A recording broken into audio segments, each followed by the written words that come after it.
Just as the United States was the first nation to reach the moon in the 20th century, so too will we be the first nation to return astronauts to the moon in the 21st century. And I'm here on the President's behalf to tell the men and women of the Marshall Space Flight Center and the American people that at the direction of the President of the United States, it is the stated policy of this administration and the United States of America to return American astronauts to the moon within the next 5 years. And let me be clear, the first woman and the next man on the moon will both be American astronauts, launched by American rockets from American soil. The President has directed NASA and Administrator Jim Bridenstine to accomplish this goal by any means necessary. In order to succeed, we must focus on the mission over the means. You must consider every available option and platform to meet our goals, including industry, government, and the entire American space enterprise.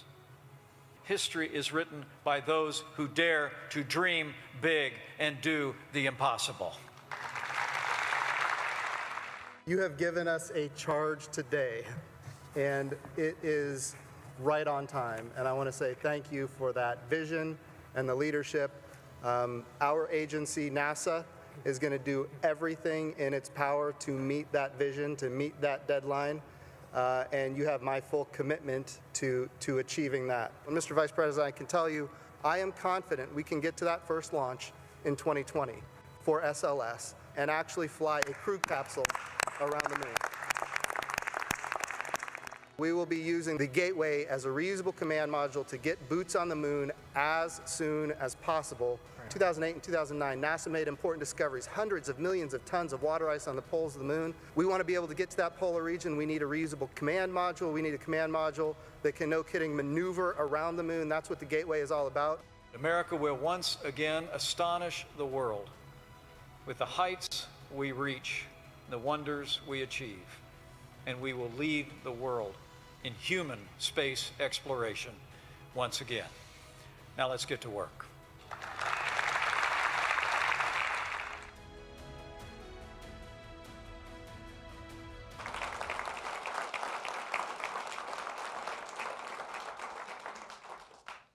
Well, as I said at the National Space Council, and as everybody here is aware, that was an amazing charge. And of course, as Bettina outlined earlier, it has resulted in a lot of questions and a lot of discussion. And I will tell you more than anything, it's resulted in a lot of excitement, a level of energy, quite frankly, that I haven't seen in a long time, at least in my short, almost 12 months here. But I will tell you, this is what I know throughout history.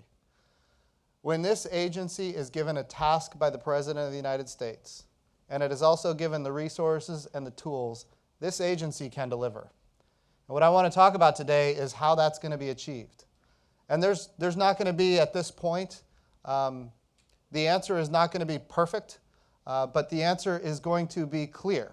There is an end state that is possible to achieve, and there is a way to get there. And I just wanted to make sure I had an opportunity at this point to talk to the NASA family about how important this objective is, and really just open the discussion, the dialogue about how we're going to be able to achieve it. So with that, I'm going to just go straight to questions, concerns. If people have ideas, I'm open to it. I have seen some of the online questions already. There is no shortage of questions. So if you don't feel like you want to ask, feel free not to.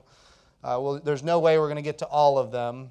But they're being voted on, right? And because they're being voted on, we can kind of rack and stack and characterize what is on the highest on people's agenda. And I just want to make sure we have an opportunity to have this discussion early as we begin this process of putting humans on the moon in 2024.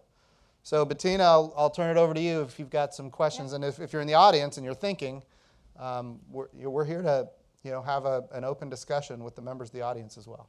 Great, thank you, Administrator. There are a ton of questions online. We're going to get to one of the top questions we have online, and then we're going to get headed to the room. Our workforce is not one to be shy, so I'm sure they're ready to ask their questions. So the number one question online is, will the administration and Congress back up this audacious goal with an appropriate influx of funding?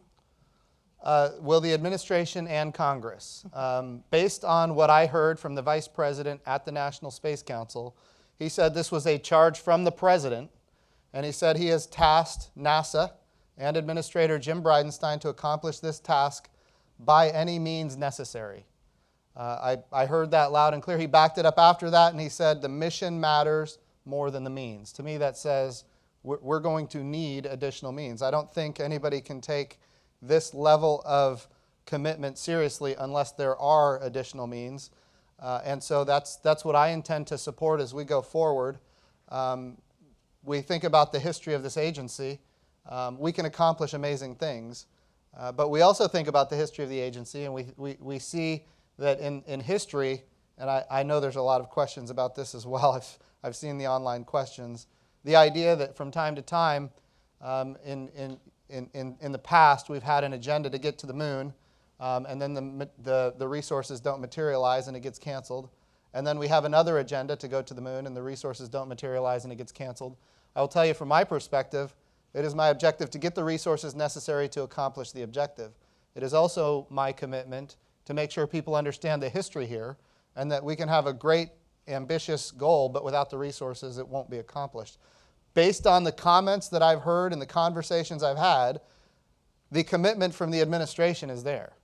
I can't speak for Congress, of course, but I will tell you I'll be talking to members of Congress about what the plan is.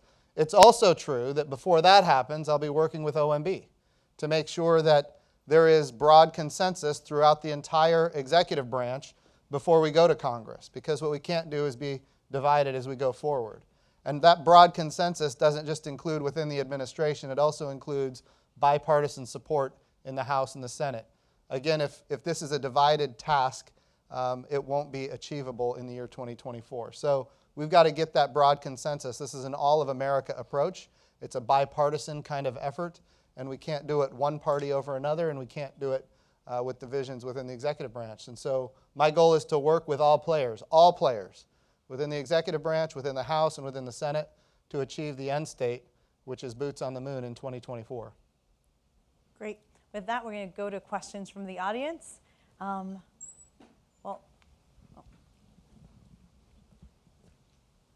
ahead. Okay. Good afternoon. Hi there. My name is Patrick Murphy, and I work for the Space Technology Mission Directorate. And so my question is this. Last Wednesday, India held a anti-satellite test. Now this test created a cloud of orbital debris that's flying in low Earth orbit. And so when I think of orbital debris that they're tracking, it's the size of my fist, several pieces of that. Now, that's potentially of high risk to NASA assets, and more importantly to our NASA astronauts. What's NASA's reaction to that? Thank you. Oh, that's a great question, Patrick. And this is a town hall in and of itself. It is absolutely true that intentionally creating orbital debris fields is not compatible with human spaceflight. Here's what we know about the most recent direct ascent anti-satellite test that was done by India. We know that we have identified 400 pieces of orbital debris from that one event. That's what's been identified. Now, all of that cannot be tracked. What we are tracking right now, objects big enough to track, we're talking about 10 centimeters or bigger, about 60 pieces have been tracked. In other words, they've got a tracking number, and we're able to keep up with where they are. Of those 60, we know that 24 of them are going above the apogee of the International Space Station. That is a terrible, terrible thing to create an event that sends debris in an apogee that goes above the International Space Station.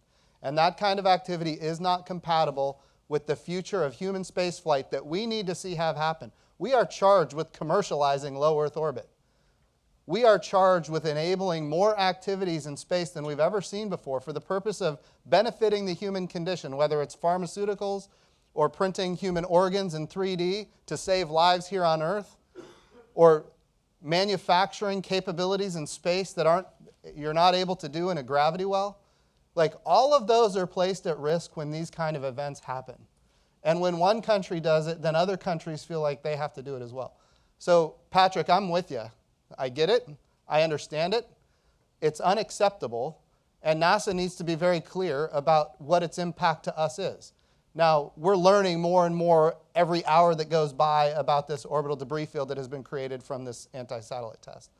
Where we were last week with an assessment that comes from NASA experts as well as the Joint Space Operations Center, I guess it's the Combined Space Operations Center now, the CSPOC, was that the risk to the International Space Station was increased by 44%.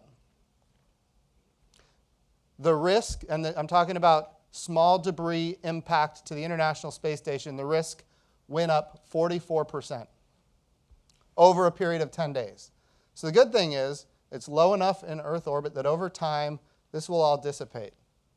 You go back in time, 2007, direct ascent anti-satellite test by the Chinese. All of that orbital debris is, not all of it, but a lot of it is still in orbit, and we're still dealing with it.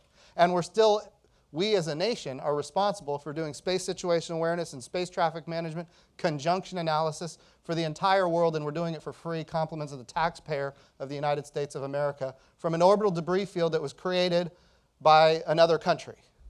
Why do we do that as a nation? Because it's the right thing to do, because we want to preserve the space environment. And I know why you asked the question, Patrick. The Space Technology Mission Directorate, you're responsible under Space Policy Directive 3, signed by the President of the United States, for the first time in American history, for building the technologies and the capabilities ultimately to ensure that we can track this kind of debris in the future at a better state than we can right now. With the United States Air Force and Strategic Command right now, they've got a lot of different programs in place. The Space Fence, right now we're able to track about 23,000 pieces of orbital debris, things that are 10 centimeters or bigger. With the Space Fence coming online, we're going to be looking at hundreds of thousands of pieces of orbital debris. Some people say 200,000, some people say 500,000. Bottom line is we don't know. What we do know is whatever it looks like, it's going to be scary. And what we have to do is we have to get a lot better at figuring out how to reduce the bubbles around each one of those objects in low Earth orbit that could put at risk the International Space Station, so we don't have to constantly be maneuvering the International Space Station. I guess the point is this: NASA has a role to play here, especially when it comes to protecting the lives of our astronauts. NASA has a role to play here when it talks about the new technology, the new capabilities under Space Policy Directive 3, signed by the President, to make sure that our people are safe and that our hundreds of billions of dollars worth of assets in low Earth orbit are safe. And we have a role to play with the Commerce Department. Under Space Policy Directive 3, space situation awareness, space traffic management is not going to be done by Strategic Command anymore. It's going to be done by the Commerce Department, which I think is a great move, because this is not just about national security, it's about economic development. How that gets developed, of course, again, that's another town hall. But at the end of the day, we need to be clear with everybody in the world. We're the only agency in the federal government that has human lives at stake here. And it is not acceptable for us to allow people to create orbital debris fields that put at risk our people. I want to anchor here, because there's probably people here sending tweets and all kinds of things right now based on my comments. Know this: while the risk went up 44%, our astronauts are still safe. The International Space Station is still safe. If we need to maneuver it, we will. The probability of that, I think, is low. But at the end of the day, we have to be clear also that these activities are not sustainable or compatible with human spaceflight. So thank you for the question. Again, we'll do a whole nother town hall about this and the vision NASA has ultimately for how situational awareness and space traffic management should unfold in the future. But Patrick, that's a great point. Okay, great. We're going to take one more question from the audience. Hi, Jim Green, NASA Chief Scientist. To go to the moon in 5 years, we need to focus. So that means a whole series of new things will have to get started. But one of the things that I'm thinking about, of course, would be to narrow in on a location where we can create an architecture around it, where we can, with CLIPS, have precursors, where we can bring in the science community to really be able to help make that 5-year goal a reality. Yeah. What are your thoughts on how we can do that next? A great point, and I'm with you 100%. In fact, the Vice President said it in his speech. He said that when we go to the moon next time, we're going to the poles of the moon. In fact, the South Pole specifically is what he said. So the reason for that is that's where the resources are. The President's first space policy directive says to go to the moon, go sustainably, go with commercial partners, go with international partners, and he said to utilize the resources of the moon. That resource utilization, that's a new policy for the United States in history. What does that mean? Well, we know that there's water ice at the poles of the moon. We know that that water ice is life support, it's air to breathe, it's water to drink, and in the future, it could in fact be fuel. It's hydrogen and oxygen, same fuel that powered the space shuttles, same fuel that will power the SLS, and it's abundant in hundreds of millions of tons on the surface of the moon, at the poles specifically. So what we have to do with these, as you identified, the CLIPS missions as precursors, we want to get those going very soon. We're not delaying, we're moving out fast. We believe that there are commercial partners out there that can deliver on that. We need to characterize where the best value is for the missions that we do to the surface of the moon. And with CLIPS, and in fact, even EM1, we can actually put things on the surface of the moon to do characterization of where would be the best place to go. The other thing that we need to consider are potentially impactor missions so that we can actually characterize what comes from those impacts on the moon to determine, where are the volatiles? In other words, where is the water? So all of that, I think, is important. I think it's even more impressive that the Vice President declared that's where we're going to go, and we have to deliver on it. And talking to some of the folks that are here in the front row, I was asking what the complexity, when you talk about orbital physics, the complexity of going to the poles versus going to the equatorial regions, what's the difference? Well, the key is the gateway. If we're going to put humans on the South Pole, we have to have a reusable command module that has more access to more parts of the moon than ever before. In other words, it's got to be maneuverable. And the gateway is our key, and there's a whole host of reasons why the gateway is key to that. But at the end of the day, I think it's possible, it's doable. And the Science Mission Directorate, I know Chief Scientist, right? The Science Mission Directorate is going to be critical to helping us characterize and understand where that first human in this century is going to land on the surface of the moon. And I loved how the Vice President put it. The next man and the first woman are going to be American astronauts on the moon. Great. We're going to take a question online, reminding everyone that you can go to nasa.gov/townhall and submit a question or vote one up. Our second most voted question is, isn't this first step of the return to schedule over safety? Been there, done that with catastrophic results. Your thoughts? I would not say that it's a return to schedule over safety. I would say it's a return to schedule. Safety is paramount for everybody at this agency. It always has been. As a Navy pilot, I've flown many a mission off an aircraft carrier, and I remember sitting in briefs from different element leads of different strike packages, et cetera, and everybody always says, right before we step to our aircraft, they always say, #1 mission today is safety. Actually, no, that's actually not the case. If it was, we would all just stay in the ready room and watch CNN. So #1 mission is not safety. Safety is critical. I think, after the CABE report, the Columbia Accident Investigation Board, we now understand independent technical authority, and that is strongly in place, and it will make sure that we have a safe return to flight, especially when we talk about going all the way to the moon.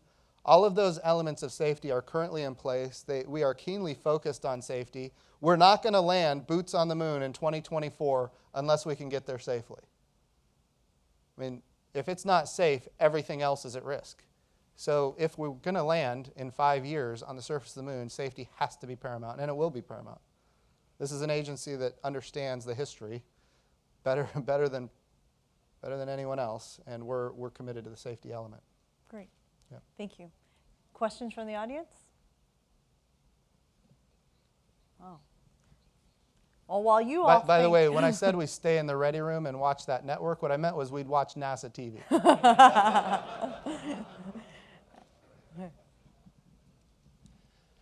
Steve Clark, Science Mission Directorate. I have a slightly different question. Recently, the FCC decided to auction off certain bandwidths to support the 5G initiative here in this country. And from the SMD standpoint, we're very concerned because one of the bandwidths is the 23.8 gigahertz frequency that our Earth science researchers use and our NOAA colleagues use for critical microwave sounding data for terrestrial weather forecast. Right. So what I'd like to know is what is the agency doing to address this, what we really feel is an alarming issue at this point? It is. A couple of things to keep in mind. Number one, you're absolutely right when it comes to characterizing the water vapor in the atmosphere. We have to have access to that 23.8 gigahertz. What they're auctioning, or what they have already auctioned, is a frequency range right next to that. The concern becomes what is the splash into our frequency range that comes from that, the interference, if you will. And there's a whole host of things that go into that. The power out, how many cell towers are going to be placed around the globe, or at least throughout our own country. Those cell towers and the power out and all those things that result in interference into our part of the spectrum that is so important to characterizing weather forecasting. You are correct that given what we understand that they're looking at as far as power requirements, we're at risk. And I will characterize it this way. I was in the House of Representatives. Actually, it was before I was in the House of Representatives. I was in the House of Representatives when we passed the appropriation bill to augment Hurricane Sandy, the augmentation to the appropriation bill for Hurricane Sandy. And I think it was something like $40 billion. Here's the thing. We missed that hurricane making landfall. All of our models made it taking a right hook out to sea. The European model had it hooking and hitting land. How did we miss it? Well, we missed it not because the model was bad, although a lot of people said that. I eventually became chairman of the Environment Subcommittee. We missed it because the data was bad. We didn't have enough data, and we didn't have the best data. The Europeans had better data than we had, and that ultimately resulted in them knowing that that hurricane was going to make landfall. And because of them, we were able to evacuate the right people and maybe even not evacuate the wrong people, which also has an economic impact. So my point is, Steve, I get it. This is a big deal for this agency. It's a big deal for the United States of America. It has a huge economic impact on our country. It's not just about hurricanes, though. It's also about predicting severe weather events. And the way I characterize it, if this particular frequency band stays as it is with the power requirements or the power allowable that it currently has, we're looking at going back to 1978 levels of data. 1978 levels of data. In other words, instead of getting a 7-day weather forecast, you're going to get a 2 or a 3-day weather forecast. That has huge economic impact to our country. So this is, people say it's earth science, it's weather forecasting. I'll tell you something else that's on my mind. I'm at a town hall. This could get me in trouble, but it's the truth.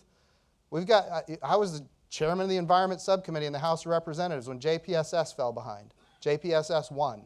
Why did that matter? Because Suwannee NPP was at the end of its useful life.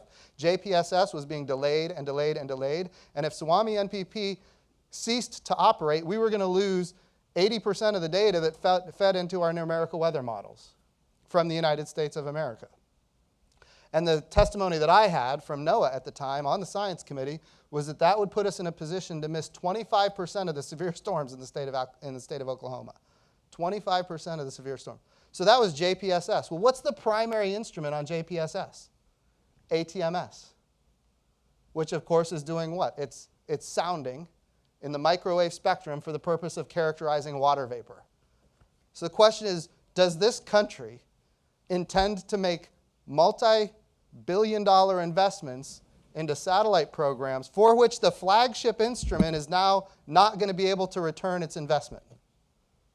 Do we put a hold on these programs?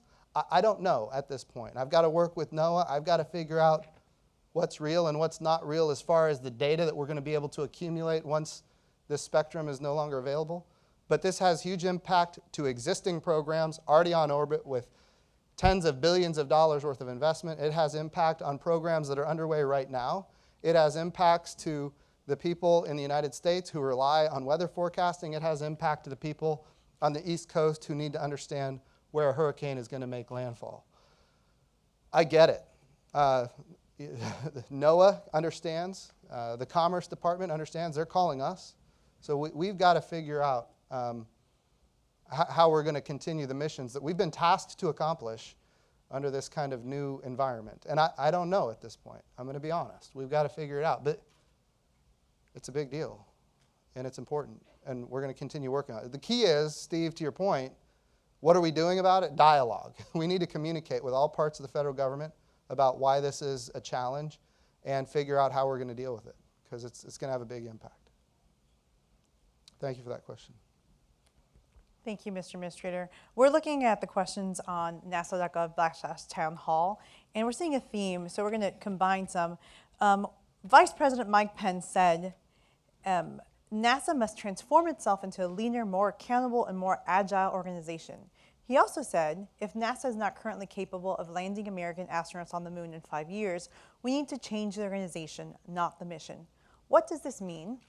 Do you think NASA will meet the 2024 deadline? And how specifically can NASA be reformed to meet these ambitious goals? The answer is, do I believe we're going to meet the deadline? Absolutely. And that's a point of emphasis, because here you have an administration that declared we were going to land humans on the surface of the moon during the time which that administration might potentially still be in office. That's a very serious declaration. Even if you go back to John F. Kennedy's day, he said by the end of the decade, which guaranteed he would not be in office by the end of the decade. That's a 10-year horizon. So this is a very serious proposal to make it happen and to get it done. I hear the comment all the time about Lucy and the football. Lucy and the football. I've heard it since I've been here probably, I don't know, a couple of 100 times. This is not Lucy and the football. In the executive branch, people are very serious. We're going to the moon, and we're going fast, and we're going with international and commercial partners. So I don't want to discount how important that question is. Do I believe it's possible? Absolutely. Why? Because you're here. You're the ones that are going to make it possible. You're the ones that are going to... This is a once-in-a-lifetime opportunity. I hope everybody here takes that away. This is an opportunity for people in this room and people watching from across the agency to say where you were when you're talking to your grandchildren or your great-grandchildren. This opportunity before us is something we haven't had in a very long time, saying we're going to go to the moon and we're going to go within 5 years. It's never happened before, but now it has happened. So yes, we're going to do it. The Vice President is correct. If we have to reorganize, we're going to reorganize. And a lot of people are familiar with the new Moon to Mars Mission Directorate, and that is a part of this initiative, which is, when we talk about operations and we talk about development, those are two very different kind of capabilities. And I don't ever want to say that space flight is somehow normal, but when we talk about operations, we're talking about existing hardware, existing capability, and a cadre of people that are trained and prepared and ready to go do these activities. When we talk about development, we're talking about things that have never been done before. And we're talking about brand new things that require a whole different skill set than operations. Not that there's not a lot of overlap, I believe me, there is. But what we're talking about here is a mission directorate focused on development. But we don't want to call it the Development Mission Directorate, because what mission is development? It's not a mission. This is the Moon to Mars Mission Directorate. It's focused on ultimately getting us to the moon with an intent to retire risk, prove capability, prove technology, and then reuse as much of that capability and technology for a mission to Mars. That's what the Moon to Mars Mission Directorate is all about, and it's different than human operations, which is now going to be a separate mission directorate. As far as, I think a lot of people heard the Vice President say that we're not committed to any one contractor. That is 100% true as well. At the end of the day, we're going in 2024. And whatever that takes, the Vice President said, by direction of the President, that any means necessary, and that the mission matters more than the means. And we're going to the South Pole. So that's the goal. That's what we're trying to achieve here. And not trying, that's what we're going to achieve. And this is a great opportunity for everybody in this room. Great. So recently, during your workforce message that we sent out last week, you mentioned the top lines of a 2-week review about commercial options for the Orion. Can you give us some more details of the review? Okay, so the review of commercial options for the first launch of Orion around the moon. So good question. This could take a little bit of time, but I'll try to put it in a nutshell. Here's the thing. The SLS with an Orion crew capsule and a European service module was intended to launch in December of this year, December of 19, with a no later than date of June of 2020. That slipped significantly based on a brief that I got from Boeing and others. And since that slipped significantly, and we're trying to accelerate, I said, okay, we're going to look at all the options. What is the trade space to put Orion around the moon with the European service module and test it? The goal here is to test it. And if we were to do that commercially, then we would still have that first SLS for a launch in the future that could put some kind of habitation module, maybe whatever else we might want to put in orbit around the moon as part of the gateway. That first SLS would still be available. That was the intent. Now here's the thing. We looked at those options very carefully over a period of 2 weeks, and there's a lot of people that got no sleep for 2 weeks because I tasked them with this. So thank you, number one, for doing that work. Here's what we learned. Number one, a Delta IV Heavy it cannot launch an Orion crew capsule with a European service module to orbit. It just doesn't have the throw weight capable of doing that. So I asked, what about an ICPS? Can we put an interim cryogenic propulsion stage? Well, actually, no, you can't. Why? Because that weighs it down even more. So it still prevents it from getting to orbit. So then the question was, what about 2 Delta IV Heavies? Can you launch an ICPS on a Delta IV Heavy and another Delta IV Heavy with the Orion crew capsule and the European service module? The answer is yes, you can launch both of them. The problem is we only have one launch pad on each coast for a Delta IV Heavy. And by the way, we don't have any extra Delta IV Heavies sitting around, so we'd have to steal those rockets from another agency, 2 of them. So we looked at that and we said, okay, well, is it physically possible if we had the support to take rockets from other places? And the answer was yes, it's physically possible. Here's the problem. When you launch one from the East Coast and one from the West Coast, the one on the West Coast can only launch polar because you can't launch it east over the United States from the West Coast. So when you launch a polar orbit, now you have to switch orbits when you're in orbit around the Earth, which takes a ton of delta V. And it takes a ton of time. That's the big problem, is the time.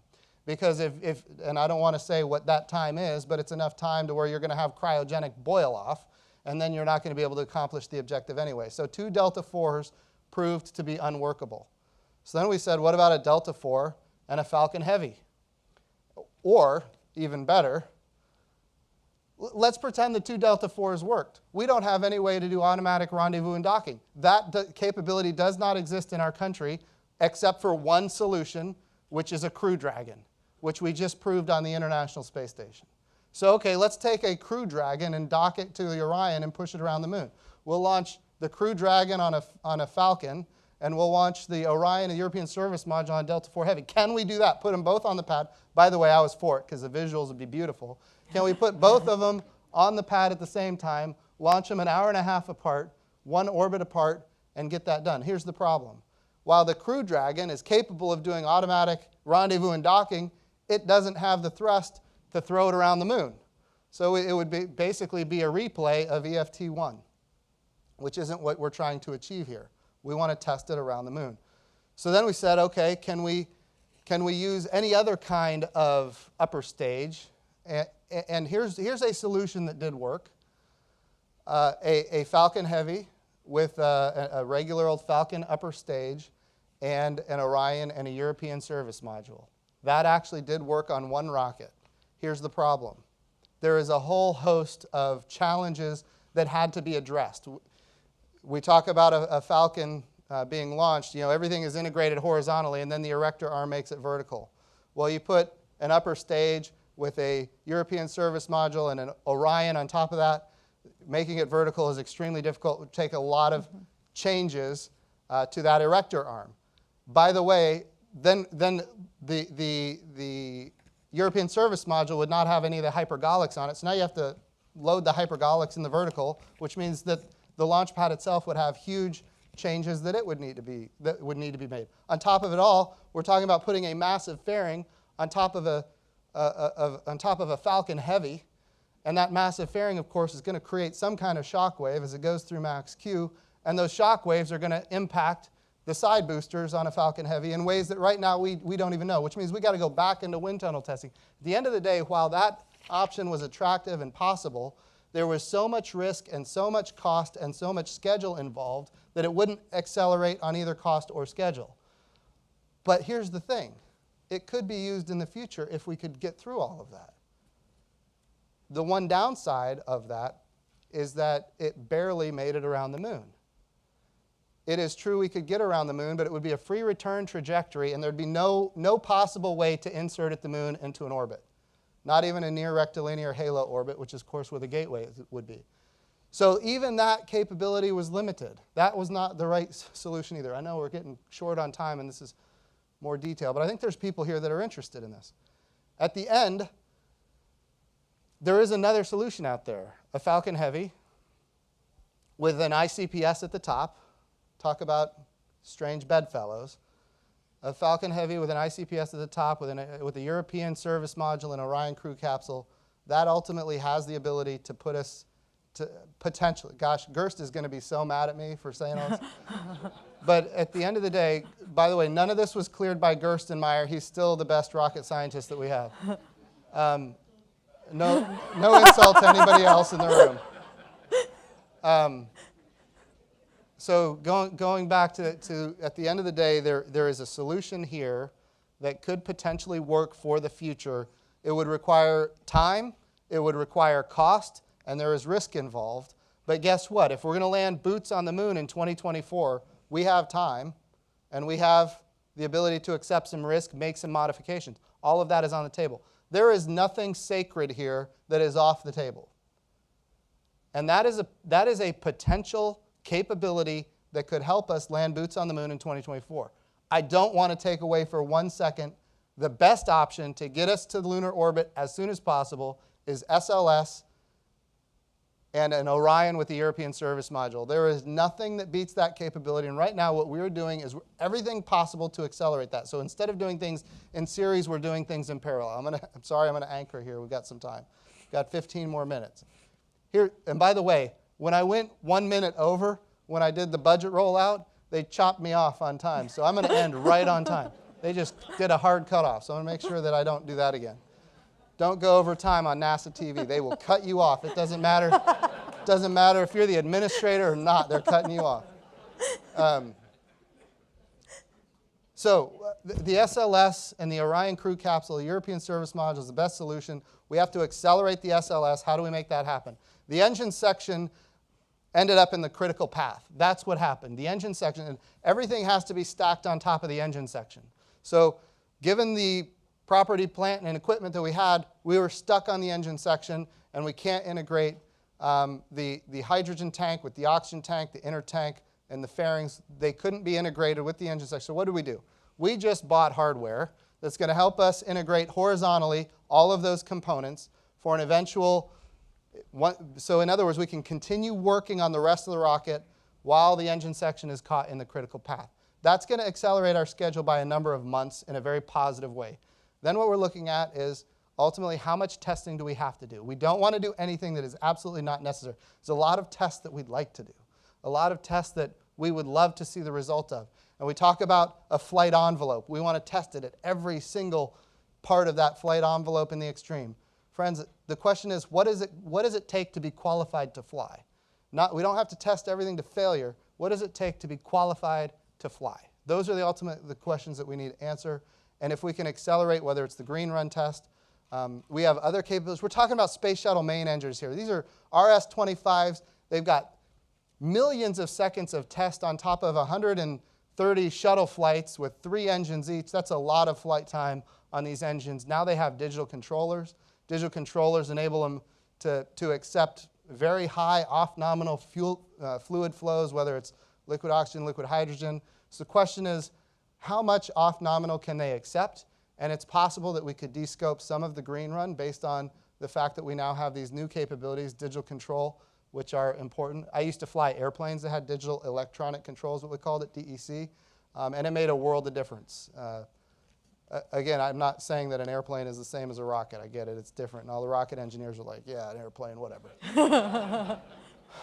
But it does help, it makes a big difference, and I think it's important for us to understand that it might not be necessary. Again, I'm taking nothing off the table, and we're not going to compromise safety, going back to a previous question.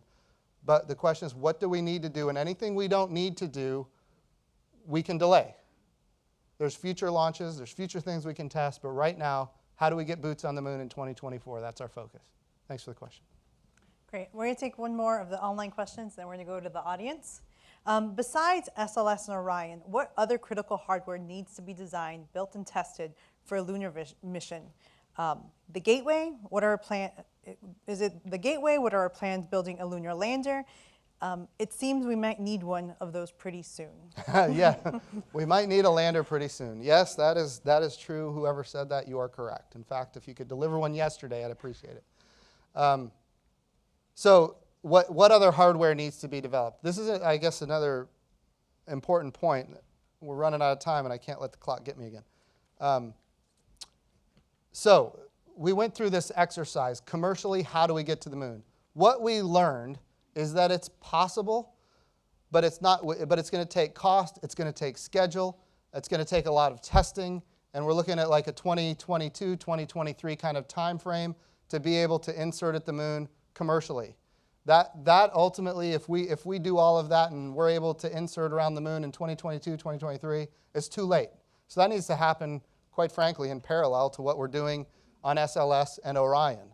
And when we talk about SLS and Orion, there is nothing, even commercially, that can insert into low lunar orbit, which is necessary for us to get some kind of lander on the surface of the moon with humans. SLS, even with an exploration upper stage, doesn't get us to that low lunar orbit. What does that mean? That means we've got to get the hardware that we're already working on, whether it's the power and propulsion element of the Gateway, whether it's the habitation module of the Gateway. We need to get those on orbit very, very rapidly.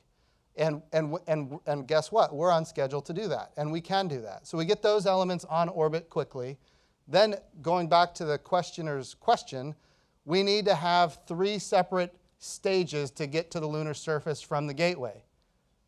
Again, going back to why is the Gateway important? We don't have any hardware right now that can get to low lunar orbit apart from the Gateway. So we need a transfer vehicle attached to the Gateway. We need a descent module attached to the Gateway.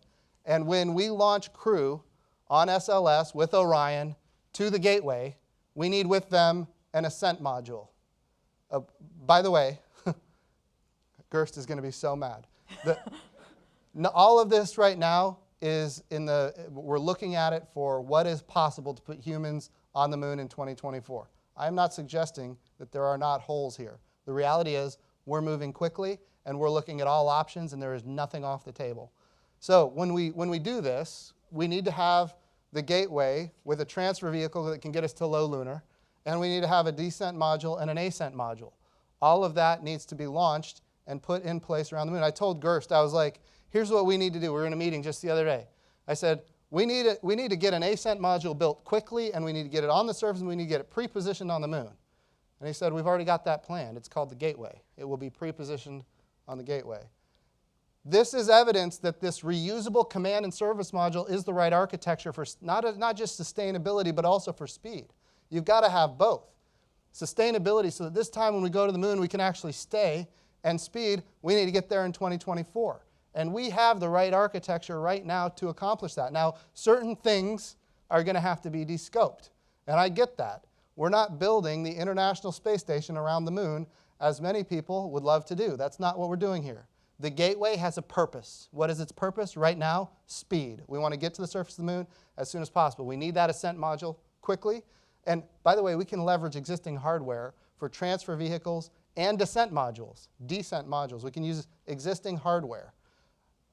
But I'm not taking off the table any broad area announcement or any kind of commercial partnership that can help accelerate either one of those. Nothing right now is off the table. But we've got to go fast. If we're going to land in 2024, we've got to be under contract very, very soon. And that is just the ground truth reality of what we're up against. Great. We'll take a question from the audience. Hi, Margaret Roberts. I'm in the legal office. Hey, Margaret. When we're thinking about boots on the ground, I'm just wondering, would the crew that we would see be 2 people? Is that what we would see? And then also, would the vice president's direction allow for 2 women and Great. not a man? And are we designing suits that are small? Yeah. That's it. So Maybe twins. there you go. Number one, there are different architectures that we have been kicking around for the last week. And it is true that one of those architectures could be a 2-person descent module and a 2-person ascent module. At the end of the day, the goal here is a sustainable return to the moon where we can get to more parts of the moon than ever before. I honestly like a 2-person module because then you can send 2 people to one side of the moon and 2 people to the other side of the moon and have multiple missions going on at the same time. Again, the gateway being that reusable command and service module that it is, enables us to do those kind of activities that before were not even imagined. So that's a positive thing. But again, we're assessing what do we need to do to get humans on the surface of the moon soonest. I think that 2-person ascent module might be the right solution. But if other people have different ideas on how to go faster, we'll certainly look at that. As far as suits, the answer is absolutely. The vice president was clear. The next man and the first woman on the moon will be the United States from the United States of America, and we will build everything according to making that a reality. Yep. Great. So one of the more popular questions we have online. Over the past 15 years, the agency has been directed to go to the Mars, then the moon, then an asteroid around the moon, then Mars, then the space station around the moon, and now the moon again.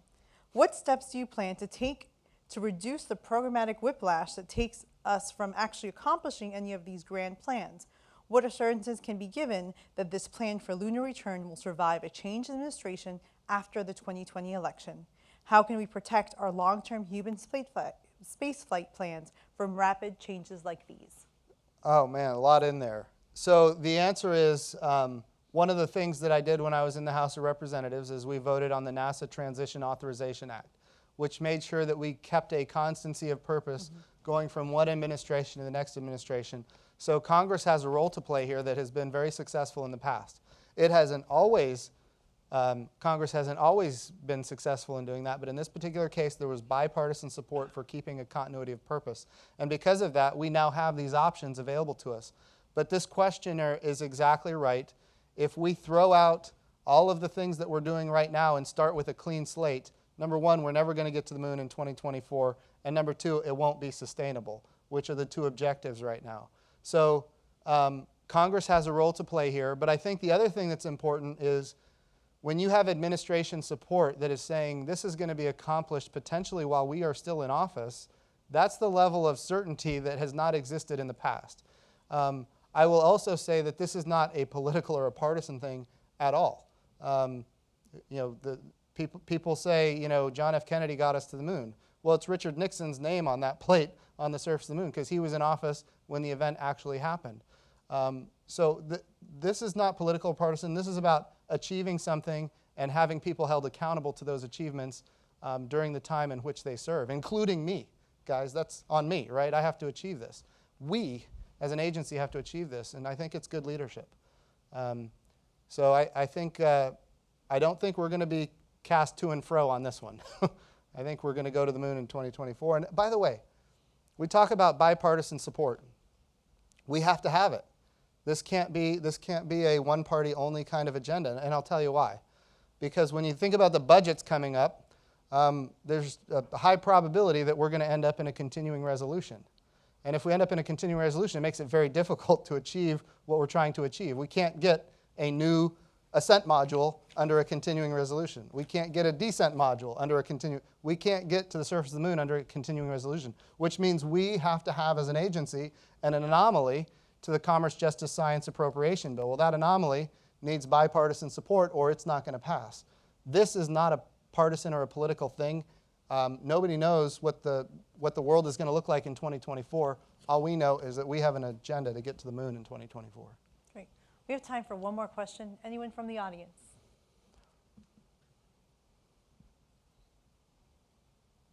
I think you've done such a great job. You've answered everyone's questions. There's got to be another question out there. Well, we have lots of questions Okay. online. Here's one. Besides being given the mandate to just go to the moon, or what are the goals for the first crew that lands there to accomplish on the lunar surface? Okay, so we go to the moon for a number of reasons. Number one, we need to prove technology. We need to retire risk. We need to build the capabilities ultimately to go to Mars. The moon is the proving ground. So it's a technology demonstration. It's a technology development kind of mission to begin with. We also, under Space Policy Directive 1, need to start utilizing the resources of the moon, namely the water ice. So we need to learn how to live and work on another world. That's what the moon is all about. Why? Because when we go to Mars, you're going to be there for 2 years, because Mars is aligned on the same side of the sun as the Earth once every 26 months, which means we have to, when we go there, be ready to live and work there for a period of time of 2 years.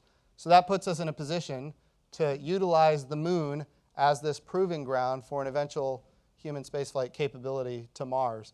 But between now and then, we need to characterize the water ice and ultimately achieve the technology demonstration and the establishment of presence at the valuable parts of the south pole of the moon.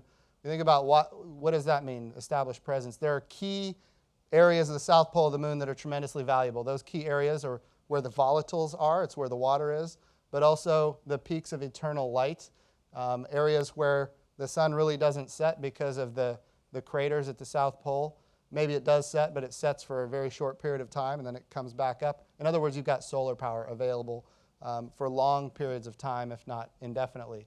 So you've got those cold traps that are the craters with water ice, and at the poles, those cold traps also have almost permanent sunlight. Those are the valuable regions of the moon that we need to get to, and ultimately establishing a presence there is a part of this mission. Great. Well, I know we've got about a couple minutes left. I want to reiterate, this is a big charge, and it comes straight from the top. And it's a once-in-a-lifetime opportunity for all of us to achieve this. And if we can pull it off, and I'm not saying if, when we pull it off, it's going to be something that all of us can share with our children and our grandchildren and our great-grandchildren. Just like today, you don't know how many people I talk to who are involved in the Apollo era. In fact, some people even still here today. Gerstenmaier. Just kidding. Just kidding. He's not going to be happy with me after this. But this is a big moment. I think we need to embrace it. We need to go full force after this objective with everything we have, make it a reality, and at the end, I think all of us are going to have an amazing story to tell our children and our grandchildren. So thank you for all your time today, and I look forward to more dialogue. If you have more questions, of course, you can send them to the communications staff, and we'll do what we can to answer them. So thank you so much.